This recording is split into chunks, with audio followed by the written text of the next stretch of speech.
How's it going, everybody? It's Will Kern from Endless Entertainment, and welcome back. It's another edition of Hashtag Event Icons. I'm so excited, as always, to be here. We have a great panel in place, and I'm just so excited to talk to these guys. They are brilliant, and you guys are just going to have to wait a little bit. So for those who have never tuned in to Hashtag Event Icons, this is the weekly, yes, weekly, I somehow make this happen, show where we interview the icons of the events industry. You're talking literally the people who are influencing the industry every single day, the ones who are building the new technologies, the ones who are taking over this industry. We do this every single Wednesday, 5 p.m. Eastern on a platform called Blab.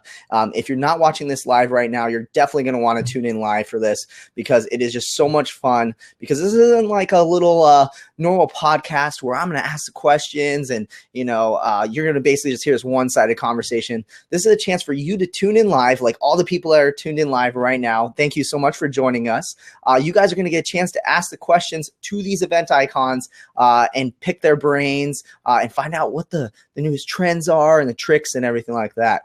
So throughout the show, if you have any questions, feel free to post them in the chat pane over on that side.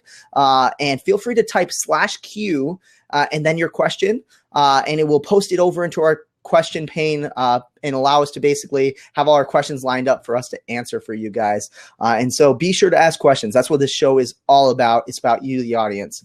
And if you guys can take 2 seconds really, really quickly for us to have a really awesome conversation, we'd love to get as many people in here as possible. So if you can go on the left-hand side and click the tweet or post a Facebook button, or both of them if you're really awesome, and smash it up and get this out on social media, we would love to have your friends tune in live right now to this show and ask questions as well. So enough about me, enough about the show. We got to get our guests in here because this conversation is just going to be absolutely awesome. So for this show, I want to pick the topic of live streaming because it's a huge topic going on around in the industry. Everybody's doing it. And these days, live streaming seems to be like the kind of the alternative to going to the event. Everyone's talking about, is it going to replace going to an event? Is it not? Well, I think far too often the technology quite hasn't gotten there where the quality of the stream is not really the best, where, you're getting some buffering, you're getting some pixelization, and it can't really replace that face-to-face conversation that you are having. So this week, my guests are Dusty Kraatz, Nicholas Roselius. I'm awesome that I'm really glad I got that right. And Jon Burke in the house. These guys are the ones who created the first ever, get this, the first ever live stream of a concert in 4K resolution. So 4K is all the hottest and newest thing. These guys are the ones who did it first. And so we're going to be talking about everything from the future of streaming, what does that look like, to how they pulled off this awesome event at South by Southwest, and how they made the stream happen. So really applaud to you guys. Thank you guys so much for joining me today. Oh, thanks for having us, Will. Yeah. You guys are so excited right now because I'm a huge fan of tuning into concerts live, like Ultra and all these awesome music festivals. And I remember when I got introduced to you guys by Midori, and she said, hey, check this out. And I watched your stream. And if you guys, we'll post a link to this in the chat. But when you watch the stream, you feel like you're watching Macklemore like live. I was like, oh, this is better than a concert. So I'm just hugely impressed with you guys so much. Well, thank you. A lot of that has to do with how the production goes. Once you get the live stream, but you got to have great camera operators, you got to have great directors, you got to have great audio technicians as well that are going to put you in the audience with the rest of the crowd there. And that's one thing that we've always strived for, is to have that kind of professionalism and that kind of crew commitment, from people that love music, that understand the live event, that understand, what it's like to be there, and translating that. And that's why, we feel we've been really successful in being able to translate that as much as you can. Dusty will attest to the fact that, you can never replace being there live, but hey, next to live, that's what we like to do. Absolutely. So I'm curious to know, before we jump into talking about how the stream came together, all those kind of things I talked about, I'm just really curious because you guys, this is like the opportunity to do live stream in 4K is really, really awesome. But how'd you guys get started? How did you guys get kind of involved in the events industry? from the 11 Media end, we started about 10 and a half years ago, and we were shooting birthday parties, we were shooting weddings, we were shooting literally anything that we could get somebody to pay us to shoot. You know, it's like have camera, we'll travel, right? And Jon and I both got together one South by Southwest, and we picked up a couple of clients that were pretty legit. They paid us to shoot rock and roll, and we're like, man, we're good at this. We're passionate about it. This is what we want to be doing. And so from the music industry side of things, there was a moment where I was standing in the bathroom with my wife one night, getting ready to go to bed. I was like, you know what? From this point on, it's all music, or 90% music, and that's going to be our focus. Why not push for what we're actually feel that we could be most artistic in and really thrive in? And it's really paid a lot of dividends, man. Every relationship we have with every label, with events, brands, it all comes out of the passion that we actually have for these brands, for this music, for the band. It's not an ingenuine want to just make more money. We really want to be where we are each and every gig. And that really makes a huge difference. So that's kind of what pushed us into the music industry. That's awesome. Do you guys have anything you guys want to add to that? Well, I know that for us to be involved with a live event, you have to understand what it's like to be live. And Dusty and I, we actually met working at a TV station, so we have a broadcast background, so we understand that the film world and the broadcast world are different things. But shooting live music is a way to bring a lot of those two things together, because live concert events can be a very cinematic element. All the elements that you have at a live show, you got your lighting designs. Everything can really create a visual environment, but you also you got to keep it moving. You got to keep people engaged with it, and so much of that comes from the broadcast aspect of it, and having those people in place that understand that. And starting, how we met working in TV, and a lot of the people that we work with, we all met working at a TV station, and bringing that family together. And once we get out there, we get to crush rock and roll.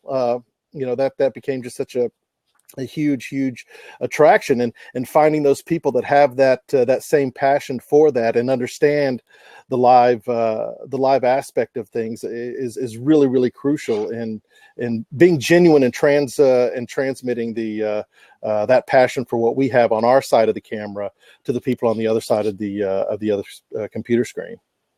That's awesome.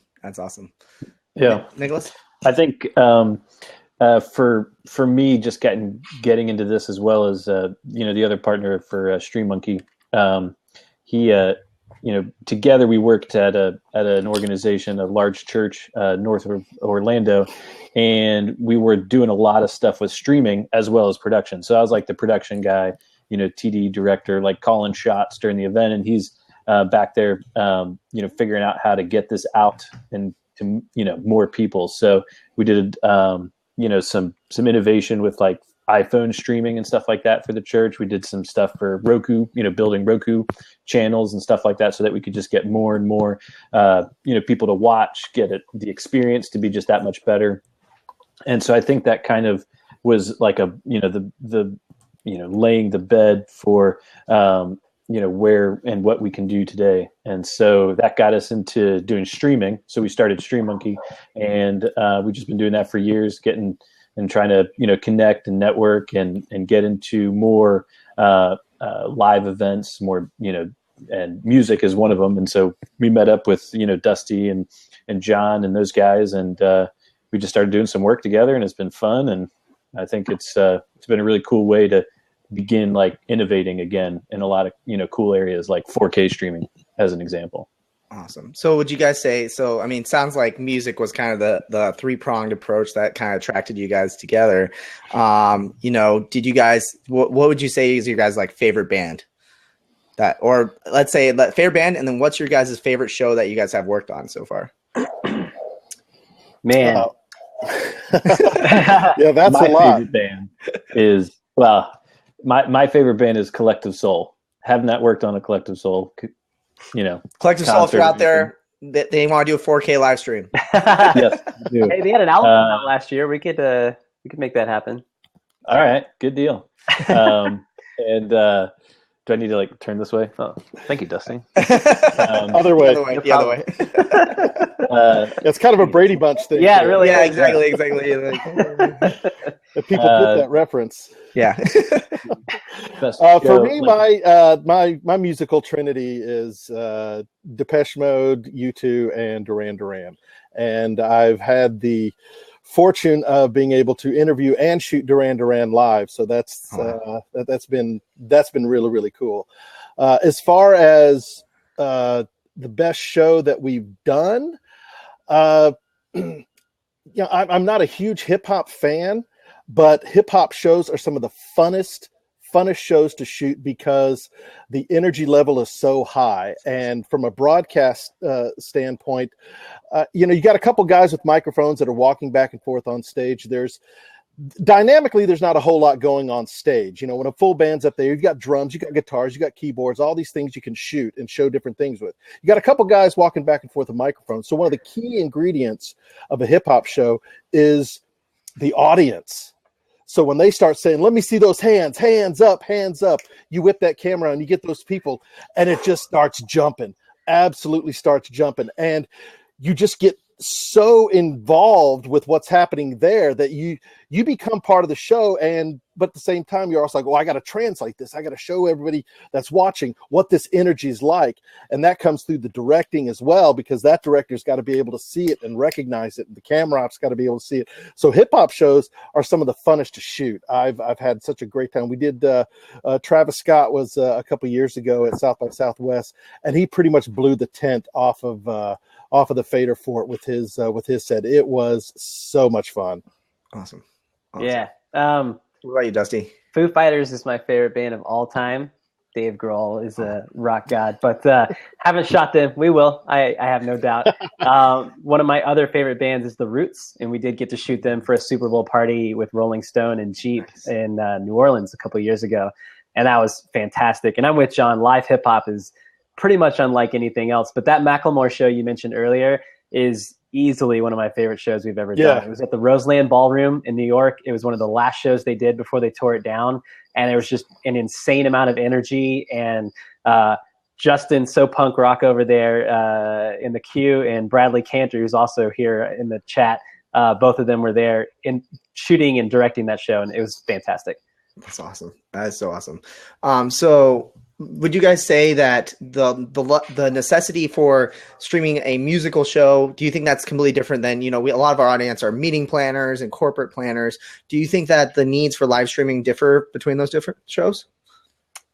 From just a base production standpoint, not at all. It's the same mechanical elements and the same delivery. But as far as your mentality, the energy, the way you present everything, it's much more controlled and paced. It's a different feel, but as far as the mechanical elements and the delivery on the on the Stream Monkey end and everything, it's essentially the same. Awesome.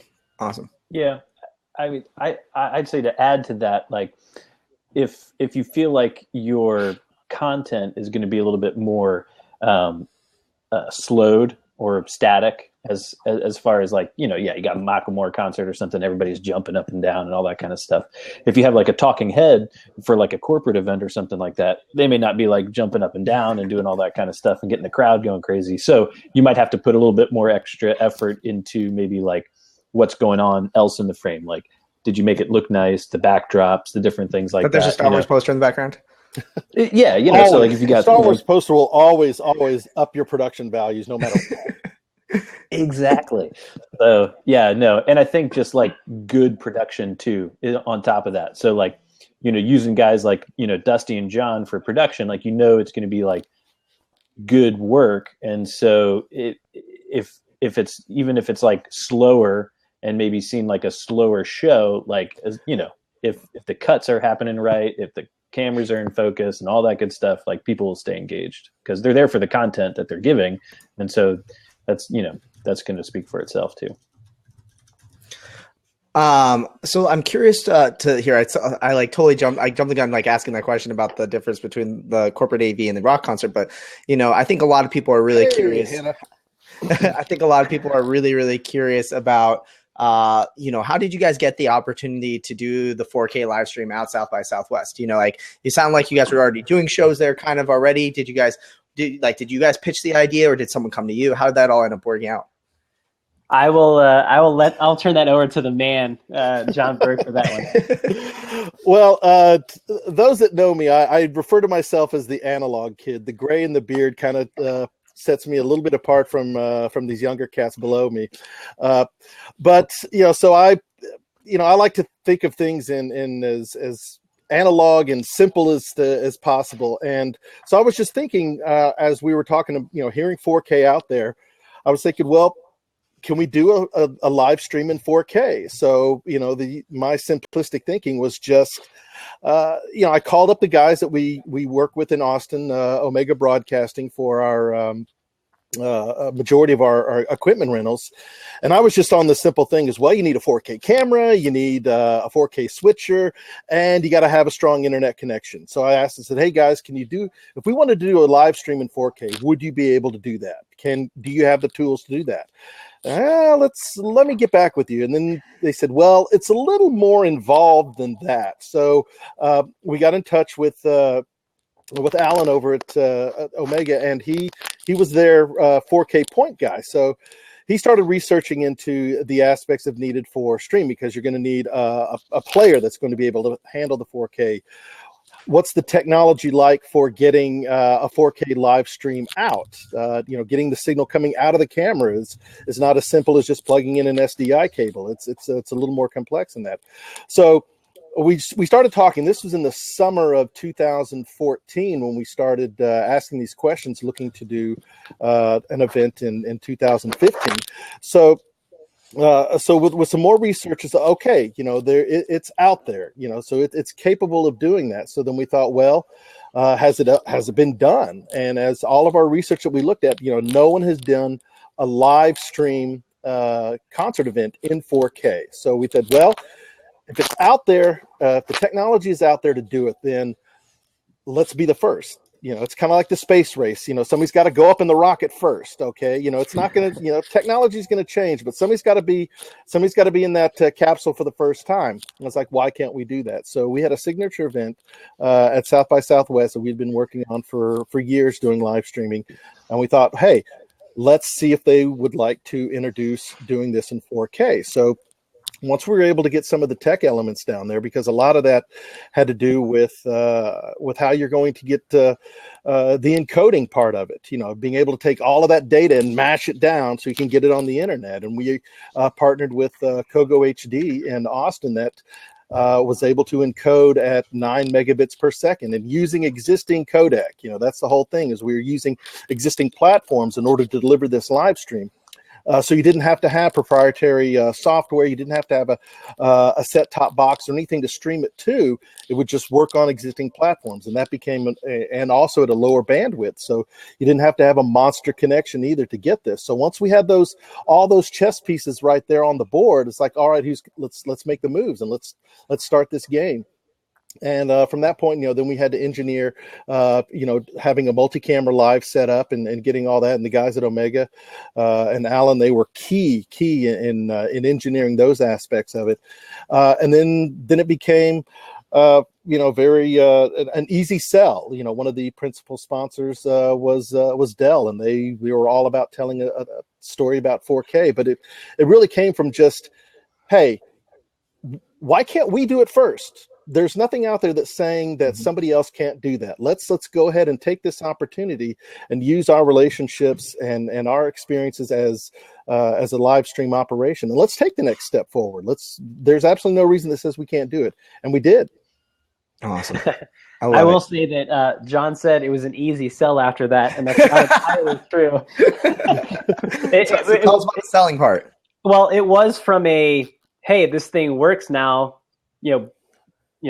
fire away on the sponsorship. But as far as, we had a balancing act of, we had an existing relationship and an existing client and something that we had produced content for. This was our 7th year last year, back to back to back. And, we've safely delivered this. And it was a comfortable thing where we all know each other. We come in, we get it done.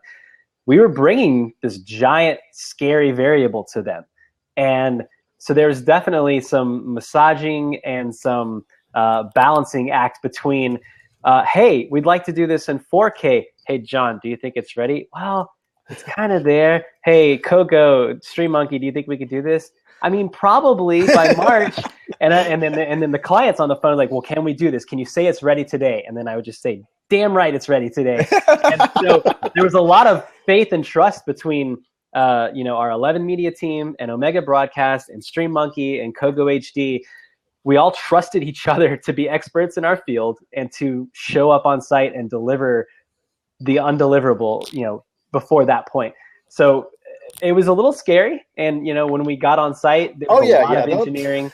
And it was not a sure, let's do it. It was definitely some, taking those steps forward. But, once we were able to guarantee, not guarantee, but rest assured the principal players that, yes, this is ready for prime time. And we can do this. We just need we need you guys to say, all right, let's do that. And, and once they were able to rest assured that we could deliver, then it was full throttle. Awesome. Did you guys ever have a point where you thought it's not going to happen? Especially, so let's talk about leading up to it. And then was there ever a point on site where you guys were like, oh God, this part that's supposed to work is not working? I was fine. I was probably sitting on my couch. I probably had a root beer, and I was. Well, I know that, and this wasn't even from a 4K aspect of it. We had partnered also with Red, so we were using Red cameras awesome. to shoot this with, and we were running into an issue with the cameras just losing power. And it had to do with a current flow from the generators we were using on site. Generators, they're always the worst. Yeah, so the power wasn't clean, it wasn't consistent. So when we were introducing new, plugging in monitors for the jib and things like that, these were knocking things out. But Sean with Red, he had been on site and had kind of the similar, and he was able to go through and figure out what that, what was causing it. And once we were able to eliminate that little electrical hiccup there, we surprisingly, the internet connection was strong. I think the only time we had to take the 4K stream down for a few minutes because our control room was a storage container. And it got too hot. And yeah, it did. So, but here's the thing: we never lost the stream because we had an HD stream going at the same time as well as the 4K. But we had one encoder, and it's like, well, if this thing burns out, we don't have any more 4K. So, once we were able to make sure that we were getting the airflow going through there and cool the room down a little bit, we were back up and running. But but we were, there was never a moment there where it's like, well, we tried and it went away. So. No big deal there. No, it was very refreshing, and I think a lot of that had to do with how we were able to engineering and make sure that all of the connections and the workflow and everything like that was pretty much in place and very, very few issues. Awesome. So Nicholas, you're saying that you got to sit back and relax. So tell everyone a little bit about where were you this whole time? Like, what were you working on that got you so lucky to relax? Yeah, I mean, because as doing the streaming stuff and it's all in the cloud, and so that means like we're maybe not necessarily on site helping, but you built all the infrastructure for it to actually stream through, right? Yeah, so we had guys working on the player, we had guys working on the stream, working with the encoding guys to actually get all the settings right, to push out the right, metadata and things just to all come together. That's all, not all beyond me. I help with a lot of the support and stuff like that with Stream Monkey, but as far as when it gets to like these real innovative parts, like I kind of just help support the guys and gals that are doing the building and the innovating.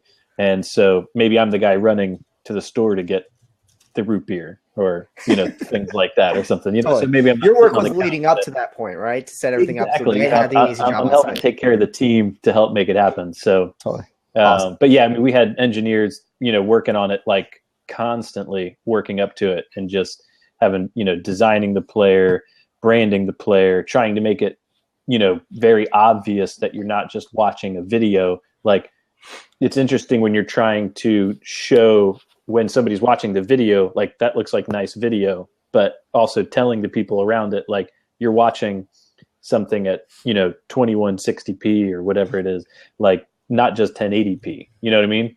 So trying to clue those people into that and then having it all work and getting it, like, Dusty was saying, like, done by March. I think that was the, just helping the team get there. So in terms of scale, you talked about, like, a lot of people were kind of going into making this all happen. How many people did it take to pull this all off? How many people? 1, 2. Yeah. Like I said, it was a very much a team effort. So, I mean, if you take probably 4 to 5 folks at a mega broadcast, 4 or 5 folks at Stream Monkey, I think all of Stream Monkey was helping us to some degree or another. Everyone's The on there. entire company was working hard. And then, for South by, we bring in as many folks as we can, our A team, if you will, to kind of spread out throughout Austin. We send out our minions. And so, the Fader Fort crew, I think, was at about 18-ish, something like that, 16. So well into, close to 25, 30 people, individuals. But, and this goes on to a whole other philosophy of things, but I really, truly feel that every time that I mention something about the business or we mention something about the business, I always make sure that we say we, because I don't do everything. John doesn't do everything. Justin and Dell and Bradley on here don't do everything. But together, and Nicholas, I consider Nicholas, even though he's Stream Monkey, he's still 11 Media family, if you will. So it's always a collective effort. And that's the only way that we can get all of this done. Love it. I love it. So it's hugely exciting. I mean, if you haven't yet, be sure to go watch. We'll post a link over in the. Can one of you guys post a link to where they can check out the sample of the live stream? Maybe like Dusty, your guys' website or something like that would be awesome. And definitely go check it out and see the quality of it. It's just absolutely awesome. Really quickly, I just want to take a quick break. If you guys can. If you're all tuned in right now, I want to hugely thank you guys. We have a huge audience listening right now. Just absolutely mad props to everybody here. High fives and props all the way around to all of you guys. If you guys can take 2 seconds, and on the left-hand side, there's a tweet and post to Facebook button. Go ahead and post and tweet this out. Get this all over your social media. We'd love to get as many of your friends in here as possible. Smash it up. Be an awesome person. We'd love to see that.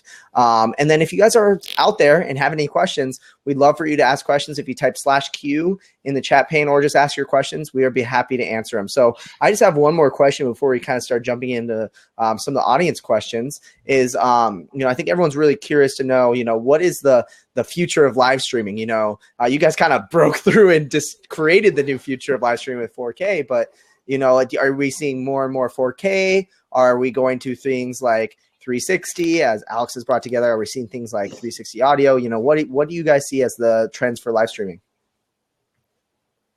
Yeah, I think there's a lot of really cool stuff coming. I think there's a lot of production stuff, like the VR and the 360. Like, I like coming from like, a film school guy, liking production and all that kind of stuff.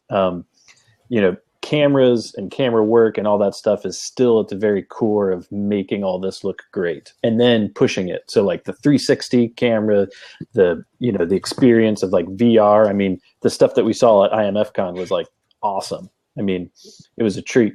And I'd say, 4K being another thing, like using these leading edge cameras to push a really high quality image. But I think, so there's all these things because like live streaming isn't done yet. Like it's not in its prime, I don't think, it's like, it's still something that people are catching on to. And it's still very like, oh, you're live streaming it. Like, I'll just sit and watch this. Like, I remember like, when HD TVs came out and, my uncle got like an HD TV and he just like, I just watch HD now just because it's HD. Like, so being able to add all these cool elements to your production and just taking a stream and making it this kind of stream, like a 4K stream or a 360 view or VR, or, I think it's just, I think that's where a lot of it's going. Awesome. I do remember when HD first came out. I was watching World Cup in high school, maybe 2006 was been World Cup when it was in Germany. I remember watching the first time I saw a HD camera go down. Or no, I think because I didn't have HD on my TV. I think I wanted to watch a recording of a match, so I torrented it. And I watched the HD version. I remember them taking the camera down on the field, and I was like, I can see the blades of grass. This is amazing. Yeah. And now we're at 4K, 8K and everything's moving on. So it's quite amazing. Yeah. And to Nicholas's point and Alex's question regarding the 360, we are pushing not only 360 capture for on-demand content as far as single cam on stage or at an event, or doing a multi-cam edit with full 360 functionality. We're also working on live streaming 360 cameras so that you could have a 4 or 5 camera multi-cam shoot at a concert, but then you could also switch over to a stream of a 360 cam, and you're on stage, or you're at front of house, or you're in the ceiling looking over the crowd. So that's all not only in the works, it's functional now, but it's going to be more and more the norm, I think, as far as offering the end user a little bit something more or a different perspective. Awesome. Yeah, I think that's what the internet now provides is the opportunity to take new steps in user experience in those aspects. So, with the 360, I'm so ready for that technology to evolve to where we can do it live. Just because that becomes one more element that you can add. That it becomes those type of things, and I think those innovative technology elements are key in getting people on board, because once you become associated with next generation things and being able to take those steps, people, I would think, and brands and companies are going to want to follow those and want to be able to have that recognition of being those pioneers in that way, and it becomes part of our responsibility to assure people that, hey, yes, we can do this technology. It's not going to be a giant waste of time by asking and going to that next technology level, because in the end, it's everybody's competing for eyeballs. So the more things that you can offer and deliver with precision, it becomes crucial, and that's why it's important for us, to go to places, in conferences and see what people are doing, because sometimes you get a little wrapped up in your own your own little production world, and you're just thinking of, okay, what's the latest thing. Is like, well, I just finished learning how to work the menus on this camera. Why do I need to start on something else? I mean, come on, man. But it's important, it's important to see what those things are and be able to recognize what's new, and the 360 thing. Boy, I can't wait till we're able to offer that as part of a live stream experience, because it can be truly groundbreaking, because it will be that next step of putting the audience right there in the middle, and you pair that with 360 audio and 360 video at a live show. Whew, man, that then becomes a thing. Well, maybe I'm not going to take that trip to see that show, because these guys are delivering such a visual immersion, an audio immersion of this event, that I can do it right here. I still, people are still going to go to shows. Otherwise we wouldn't have a job. So that's not going to, going to a live show is still going to be the thing that people want to do. But people can't always make it to a festival. They can't always make it out to an event. Geography, economics, whatever, those things can play a factor. So the closer you can replicate those things, it becomes a it becomes a very, very new and pioneering method to get people right there with it. And that's what's exciting about these new advances. And one thing too is I was just talking with Biasha Mitchell from Eventbrite, who I was on the panel with her at IMFCon, and she sent me some stats on the fact that live streaming content for the end user only adds to the number of folks that are those people are turning around and buying tickets to the show the next time, or they're checking out a show in New York and then they buy a ticket whenever they come on site, or they're traveling more to festivals. Those are real, hard, truthful numbers.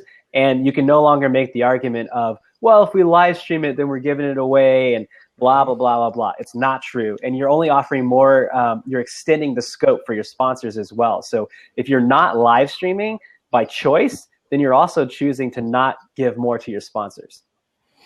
Yeah, we've come across that, with new festivals. They're thinking, well, we want people to show up, so we don't want to live stream it. Well, we present to them, well, you're a new festival. Nobody's been to it. Nobody knows what you have to offer. So if you can show people, because that's part of what we do in our job as broadcasters, we need to show the experience. So if you've got a new festival that's tucked away in the corner of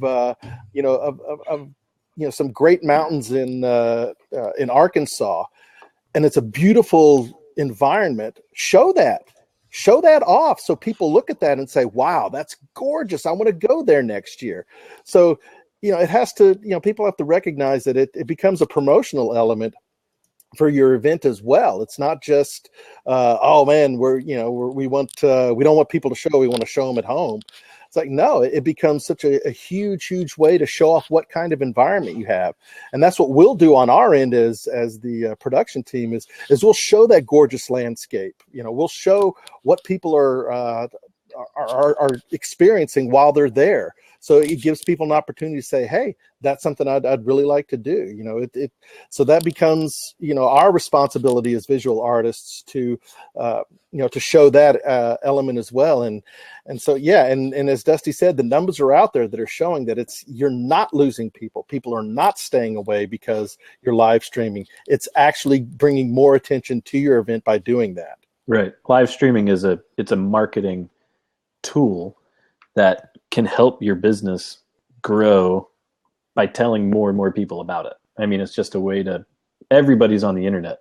It's just like, but that doesn't mean people stay in their house and don't go anywhere. Like, so why not talk to the people and share with the people where they are, and then get them out there and get them to where you are. I mean, that's really live streaming is all about.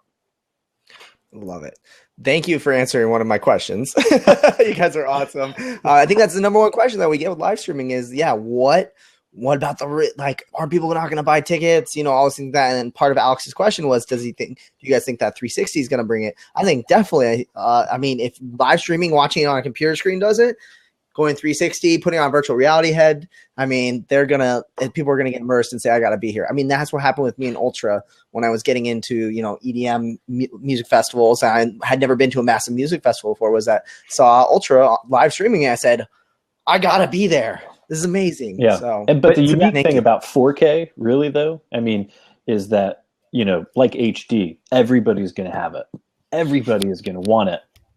Virtual reality, it's going to be like a niche thing, like maybe a big niche thing, and 360 video too. I don't want to downplay the abilities that those have, but 4K is just going to be everywhere, and I think it's awesome that we can be a part of that and the leading edge of that, because everybody's going to have a 4K TV, everybody's going to have a 4K laptop, iPod, phone, or iPad. All that kind of stuff. So I just think 4K, it's going to be where everybody is. So and I love it. To kind of counter your point in a good way, Will, the Ultra live stream, right? The more immersive something is, the more it makes you want to go. So you add 360, it's even more immersive. But, and we can all agree, it will never replace live. So it will entice you to the point of, I cannot hold back anymore. I have to go to that festival, or I have to go to that event. And so it's just another way to push the person to actually, as Nicholas said, get out the door and go. It's like when you go to Costco and you're like going down the aisles and they're like, hey, have a sample. And then you have like one, and then you're like, okay, I got to go back and get more. And then before you know it, you're hawking home with 20 boxes of Cheerio. Exactly. Yeah. Exactly. That was a made up dessert. So I'm not the only one that does it. Okay, good. No, not at all. Not at all. I think that's why they do that. Exactly. Awesome. So audience, if you guys have any questions at all, we'd love for you guys to submit them. Do you guys have any questions that you guys have for each other at all related to what's been going on? What do you think that anything like I kind of missed as far as, maybe how about this? If someone's looking that doesn't do live streaming at all right now, what are the basics like that you recommend them to start doing a live stream at their event? Do you recommend them putting every session online? Do they need a multi-camera shoot? Do they have to go up to, 4K? Do you think, what is your recommendations? Well, first, I'm glad you got a specific question, because as far as asking each other stuff, we talk to each other every day. So be like, oh, how was your breakfast? Was that good? Awesome. Yeah, we'll just start delving into what other little Easter eggs did you catch up from your repeat viewing of the new Star Wars? Exactly. But no, if you're starting from scratch and you're interested in getting into live streaming, the first rule of thumb for diving into anything, right, is to work within your means. So if you want to start and feel it out and see if you have an online audience, or see if your attendees are interested in having that content for on demand, then I strongly do consider trying it out. But no, you don't. If you have 10 meeting rooms, you don't have to stream all of that content at once. Don't feel like you can't just get your toe in the water and feel it out. Do the main sessions or do a keynote and deliver it and see what sort of impact that gets you as far as social, people talking about it, who actually shows up and watches it, what sort of on-demand viewership are you getting, see if people are interested. And, more often than not, they are. And then you can start growing from there. I will say, and brands, even high-level brands still do it to this day, if you're going to live stream, don't live stream a single camera. It's boring. No one wants to watch it. And no, you laugh. But, I've seen it before. Yeah, a very large car company did an entire tour, and they live streamed each date with a single camera from front of house. Then they decided not to stream the next year. I wonder why. No one watched it. Yeah. Not engaged. Yeah. They're not going to continue to do it, but they're going to feel like it didn't work. Yeah, that's always been the, people say, well, we spent X amount of money streaming and nobody watched. Did you look at what you were offering? Did you look at your on-air product? And maybe what you offered was something people didn't want to watch. A single camera, and if it's zooming in and out, and you're taking an audio feed off the board, that's one thing doing a live music event. You don't, some people don't understand. We'll just give you a feed off the board. Well, if you're in a venue that's got a great bass room. So your front of house guy, he's mixing for the room. He's not mixing for the guys on the end of the broadcast. So he may not bring up the bass that much at all on his board because it's so rich in the room. But if you're listening at home, well, where's the bass? There's absolutely zero bass in what I'm doing.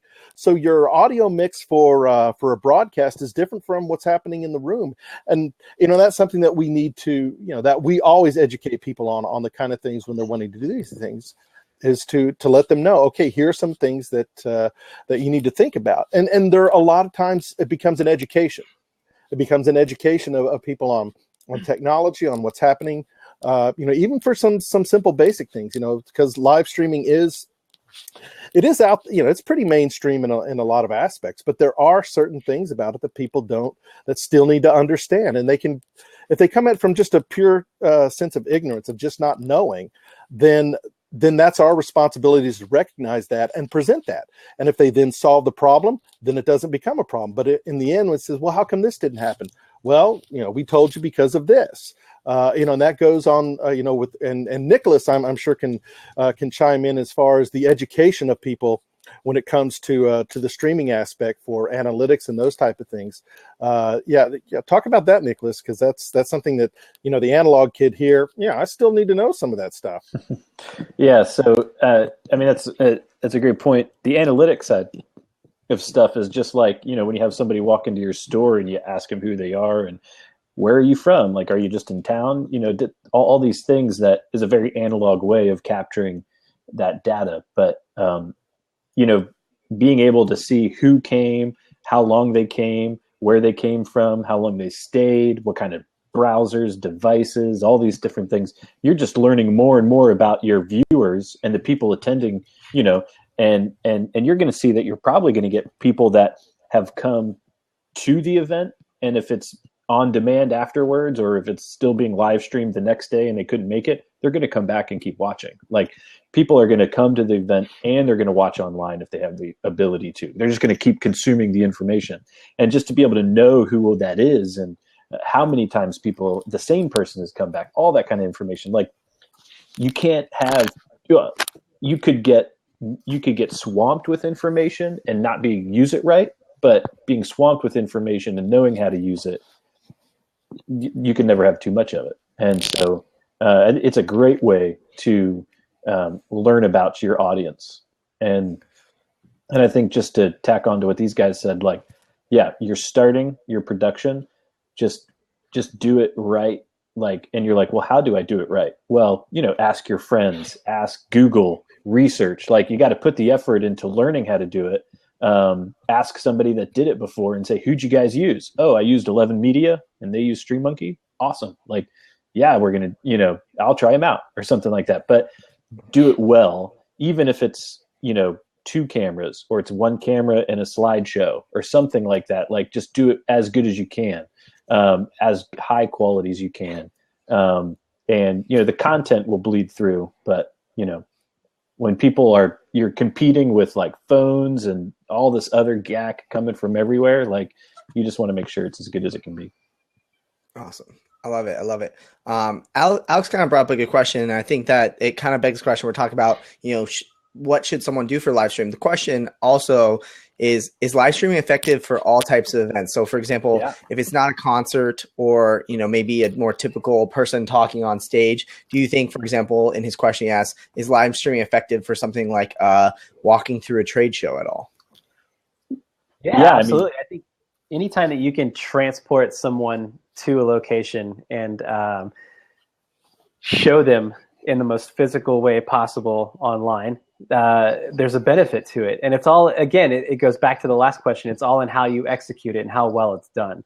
And I'm sure Nicholas has a lot more to say about that, because he's done a lot more in the other event side of things. Yeah, I mean, some people don't understand that having a good microphone, if you're doing a keynote speaker, or you're having a conference where you're live streaming the keynote. Some people don't understand just the simple thing of having a good microphone and having a good audio feed, because if people hear bad audio and bad video, they're not engaged, but they may be saying some of the most amazing things. But just understanding that it doesn't have to be all these visually you don't have all this stimulus in front of you with lights and multiple cameras and things like, you can still have an effective live stream, but as long as you have the proper elements to maximize what the event, what you're streaming, so if it is a person that's talking, well then, a multi-camera live switch can, just the simple fact of being able to change your shot, you just change it visually by going from a medium shot from the waist up to a tighter shot from the neck up, and going back and forth, because, if somebody starts getting into something very important, you change the shot into, that's a closer shot of the person speaking. It brings the viewer closer into what that person's talking about. So just subconsciously, they're more engaged with what's happening on there, as opposed to just a static wide shot of something like that. And the same thing with the audio. You hear it well, people are going to be more engaged with it. So, it doesn't just have to be a concert event that, is going to be worthy of a live stream. There's, panel discussions. We've done that. We've done panel discussions after movie premieres and screenings, and the stories you can get from those kind of events are just fantastical. And there's just people sitting in chairs talking, but it's the material that they're talking about, and you can hear it, and you can see the people talking, and you see them, and it's a clean video, it's a nice picture, and it's good audio. People will watch, so it can cross over from just from live music events into other platforms. Yeah. Awesome. Just to add to this real quickly, I think, and there's another question up above that was kind of like could be related to this. But for trade shows, well, why are you doing a live stream? Are you doing it so you can market you at the trade show? Well, yeah. I mean, set up a time where, if you're going to make a presentation at the trade show and it's going to be from 1 p.m. to 2 p.m., live stream it because it's a presentation. So there's content. If there's not content, then it's like, well, why are you doing it? Like, is it then a marketing tool? But if the content is there, yeah. Or even if it's just because you want clicks, you want people to come to your page and to land on it and know you're there. Like, sure, just set it up in a way that it's going to make sense, And I think for something as difficult as a trade show, yeah, because you've got content at the trade show that you want to share with people. But now you're saying, okay, for those that have come, you're talking to somebody in person, and that's hard to beat. But now, if you can't come, there's still a way to connect with us, and we still have something to share with you. Awesome. And I think that kind of, anyway, somebody mentioned something earlier about like Periscope and Meerkat and different things like that. So there's kind of something in that there, but I'll let you kind of lead it there, Will. I don't want to. No, you're good. I kind of want to wrap this up, and then we'll do the last two questions, because I think that a lot of people are also curious. We talked about some basic elements that they should have, but how does live stream work? So Art Jones asked, like, which live stream platforms support multiple cameras? What are the mechanics between multiple cameras into the stream? So obviously, maybe talk a little bit about how that whole you take the camera feed and how you encode that into like a server or using something like Livestream or YouTube Live. Sure. Yeah. So go for it. I'm not sure if Art is referring to just live switching the cameras or being able to provide that to the end user, which are two extremely different things. As far as, let's say like let's say that you have not the person has control, they're just kind of watching it like a television show. Right. Yeah. So we use a myriad of switchers and software. We just purchased a 4K production studio ATEM, which is basically similar to a TriCaster, but a different functionality. It's got 20 HD inputs, or I think it's 8 4K inputs. And but basically, you're taking each one of those camera feeds, you're running lines into your switchers. So that could be a physical switcher, like a Panasonic, old school, a TriCaster, analog switcher, whatever it takes. And then you're just cutting between the cameras, and then you're encoding. And the encoding is how you get it online, right? So we use Kogo HD as our kind of proprietary software that we use to encode and send to StreamMonkey. But you can use all kinds of things. I know Adobe has a product. You can use Livestream, Ustream, YouTube. The trick is, and the difference in what we provide versus some of those third-party platforms is, when you're getting this embedded player from StreamMonkey, it's completely white labeled. There's no branding unless you put it on there. You're in complete control of it. It's embeddable anywhere. You can geo-block. We can do pre-roll ad insertion, right, Nicholas? We can. There's all kinds of functionality that come with this player, and you get it as a package with bandwidth included. Whereas with Livestream, you're going to pay $1,000 right off the bat to get them to take off Livestream from the corner of the player, and on and on and on. And all those things add up. So if you're wanting to deliver a professional end product to your user, then you have to consider where you're going to make that happen. Awesome. Perfect. So I think that really, really helped to answer the question, because I think that sometimes there's a little bit of confusion as far as like how the whole live streaming aspect works. And then that kind of brings me to the second question of that part that Alex actually asked, is that, like that's obviously very complex. It can get expensive very, very quickly. And some places it's needed, right? If you're going to do these multi-camera shoots and you want to have pre-roll ads, that's awesome. But let's say someone is like super bare bones. Do you think that events can get away with Periscope, Meerkat, all the cell phone live streaming apps? It's tough. When you think about it, it sounds great. Like, oh, it's accessible. It's free. I can do it straight from my phone. All this kind of stuff.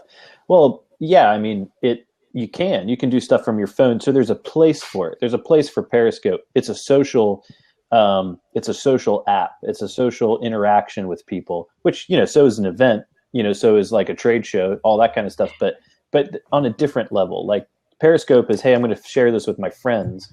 And then I think, a live streaming service like ours and using a team like Dusty's and John's is like, you're getting that professional grade, and you're putting, and as the client or as the event holder, you're putting that content where you want it to go.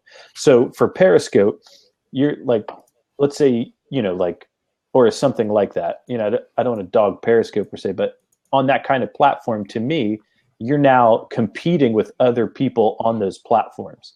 So how easy is it to then decide to go, oh, what's happening over here, or what happened there, or let's go here. The point to these types of festivals and to these events and to all this kind of marketing is like, I want that experience on my page or where I want to put it. I am competing on Twitter, but I'm pulling you off Twitter to come to my website, or I'm pulling you off Facebook to come to my website. If you're on Periscope, you're still on Periscope and you're competing with other people there. So I think that's a big difference. That idea of like owned versus rented media kind of too. Well, and I would also, there's, you want it to be on your website. You want people to come to your website. So bring them to your website. Yeah, it brings that. And just from a production element, and also as a person that does go to live shows, I do not like when people stand there holding up their phone. They have translated, or they have transpose their experience from watching a show live to watching it on their phone. So they're at an amazing show, but they're watching it through their phone. And I'm okay, get your picture here and there, but those that hold it up to record it, and really, what's going to be the audio quality of that to begin with? And so if somebody is, there's a novelty of putting that phone up right there in the middle, going, "Hey guys, look, I'm right here, I'm right here, I'm right in the middle of everything." If that's going to have that immediate gratification in that aspect of it. But if you're trying to enjoy that event, the person standing behind that guy, are they having as much fun as he is because his phone's blocking their view? I'm the guy that does not like that. So I am very, and it's not just, leave it to the professionals. I understand that, people do want to capture their, being there, but there's a point where, you become disengaged from the event when you're too focused on trying to get everything through your device. And that's why when, you got, somebody's doing a live stream, so these people are thinking about the audio, they are thinking about the visual, so they're going to give you those things that are going to give you that experience, as opposed to, a 30-second, overmodulated video clip from sitting way in the back at a show. And it's just something that, unfortunately with technology today, we're constantly having to fight that. And I don't know how, other than for people just put your phone down and enjoy the moment. That's what I'm all about. And why can't you do both? So why can't you have a Periscope aspect of pushing people to that higher quality live stream? I mean, that might be like an example too. Like, if you do have somebody who's got a camera in the back, they're pushing to something like that to say, "Hey, look what's going on. You guys should be at my website watching this event because it's amazing." And then you go over and you experience this amazing 4 or 5 camera, cut of 4K, or even if it's a low budget, you're doing 2 to 3 cameras. Like it's just, I think there's a use case for each, and I think they can be used together. But I think, when we're talking about quality, when we're talking about control of your content, and how you want that to look, like Dusty was saying earlier, like, I want these things on my player. I want my page to look like this. I want this to be integrated with that. It's kind of choosing what you're actually trying to do. But it's almost like a company sitting there and trying to decide, should I have a Twitter account? Well, if you don't do it, you're never going to get the potential that you could be hitting. So start it up, start networking with people, start trying to get out there. And it's the same thing. Start a live stream. If you want to start with Periscope or something like that and see if you can get an interest of people to check out, little bitty snippets, or, if you have a celebrity coming or a keynote and you want to pop in and out of there with Periscope, great, and feel that out. But then, try bringing a couple cameras in and offering that kind of content. So it all kind of melds together. Awesome. So to kind of wrap things up, unfortunately, we're getting towards the end of our time. If you guys were to sum up, we talked a little bit about some quick tips for first time live streaming. Do you guys have any other like one solid tip that you would have for event planners to making their planning process easier, whether it's streaming or anything event related at all? Give us a call. Put your cell phones down. Yeah, put your cell phones down. Just one tip, man. Don't underestimate the power of being live and the power of having, I talk to people and I say, well, you could potentially reach X or you could have a global audience, because that's real. That's a real thing that can happen. It's not pretend. You put something out here, this blab is out here right now, and there are people watching that are not in town with me right now. They're not in my state. They're not even in my country. So why can't you have that experience and bring your brand or your event to a larger audience? Love it. Yeah. I would say good audio. Good audio. Good audio and steady camera work. Awesome. Yes. Yeah. That too.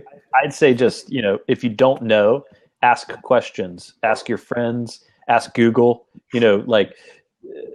just ask people that have done it before, like, how are you doing it and how can I do it like that? Because I want it to be as good, or I want to do what you're doing, or I want to do it. How are you going to be innovative or do it better if you don't already know how to take the first few steps that other people have already learned how to do? So. Love it. That's awesome. I love that. All that advice combined into one. That's like my life. Starting with put down the phone.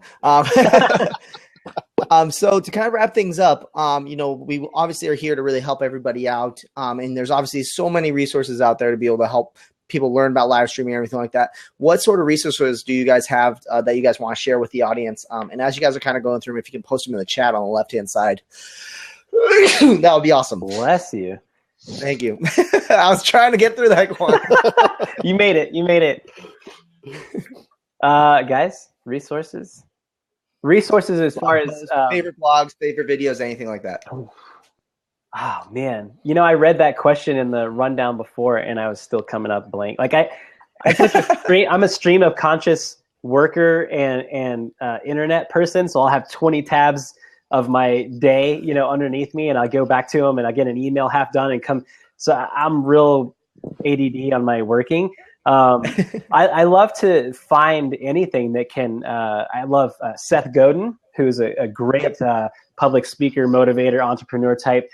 So any person like that offers advice from a stance of knowing, from a stance of I am doing this every day in and out. I depend on myself to make it happen. So Seth Godin. I love going to Consequence of Sound, pitchfork.com, those kind of places to find new music and see what the kids are listening to these days, if you will. And as far as production, I just scour the internet. I try to find weird stuff that everyone is doing. Great thing to check out is La Blogotech. They do some killer creative videos that has nothing to do with live streaming, but I just love them. Okay. I'd go to Hypebot. I look at Hypebot because it'll touch everything from music related to and then ancillary elements within the music. The business side of things, the tech side of things.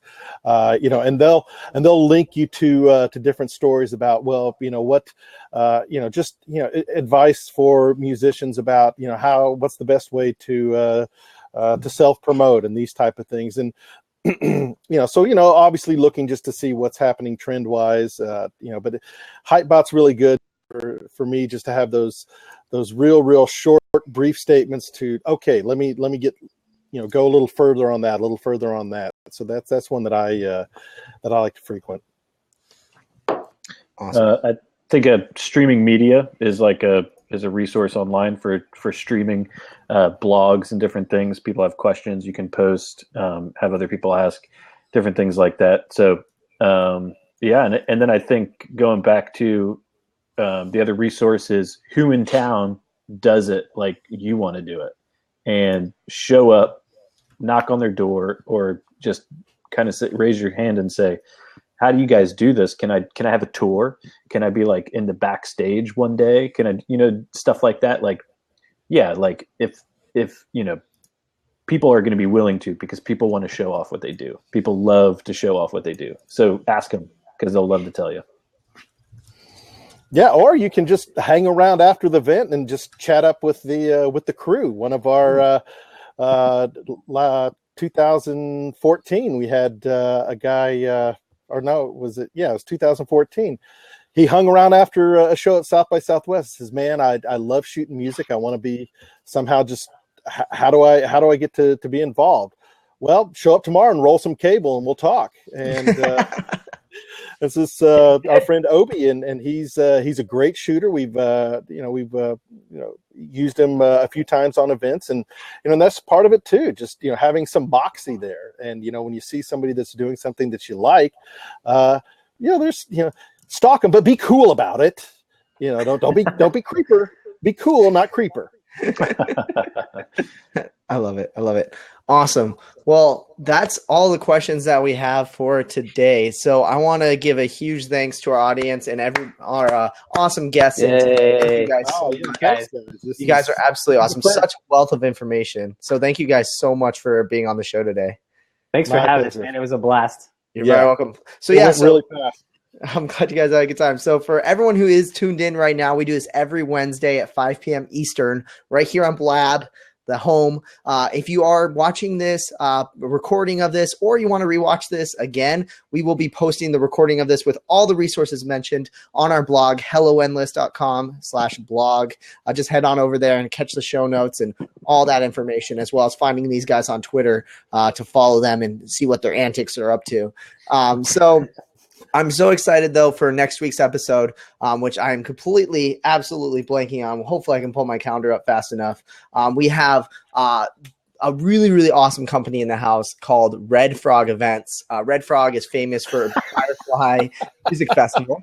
We're actually meeting with them in a week. Oh, literally. So Firefly, they're huge friends of mine. That's awesome. Great company. I love their company so much. Huge on culture and producing amazing events. So you guys are gonna have to tune in next week for sure. Oh, who knows? Maybe you guys can sneak up behind Stephanie and all them who are gonna be on show. And you guys can make a guest appearance. But Red Frog Events are in the house. They're very legendary. Firefly is growing to become the Coachella of the East. And it's definitely something you guys are going to want to check out. So once again, thank you so much to our awesome guests, Jon, Dusty, Nicholas. You guys are absolutely awesome. And we will see you guys all next week. Bye-bye. Bye.